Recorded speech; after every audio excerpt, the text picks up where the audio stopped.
George Bernard Shaw once said, "There are two tragedies in life. One is to lose your heart's desire, the other is to gain it." This rings true for me no more so than with The Last of Us. From the moment I finished the first game back in 2014, I desired a sequel. The more I lingered on that feeling, the more I became surrounded by another. Dread. What if the sequel couldn't live up to the first? Would it retroactively make the first game lesser?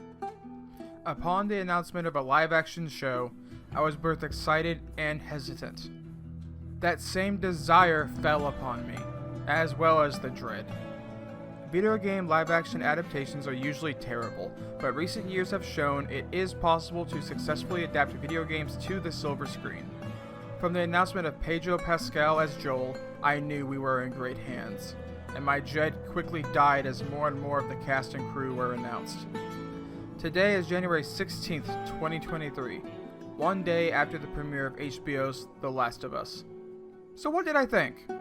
Quite simply, it was amazing. Everything from the cast, set designs to the music. Oh, the music was so good. So often the music that helped make the game's identity is left to the wayside, but not here. Pedro's portrayal of Joel is spot on, and I loved seeing him reenacting the opening scene from the game with Sarah at home. Wow. Did you? What? I don't hear anything. That was lame. You're lame. Yeah, I know. Where'd you get the money for this? Drugs. I sell hardcore drugs. It's better when I do.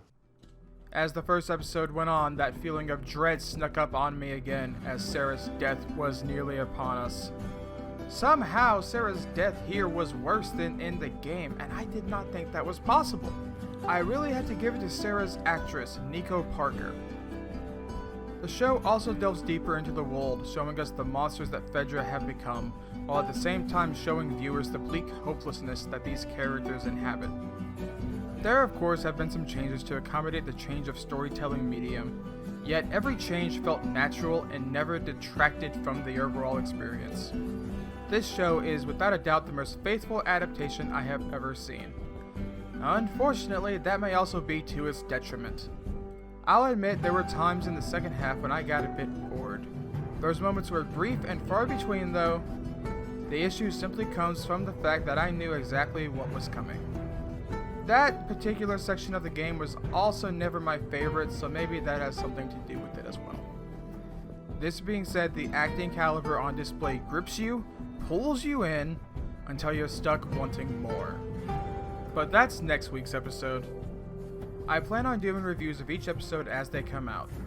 I intend to do a more freestyle of video discussion where I actually talk to the camera and can show off some of my streaming office. I hope you look forward to seeing them, so please hit that subscribe button as well as the bell, and I'll see you on the flip side.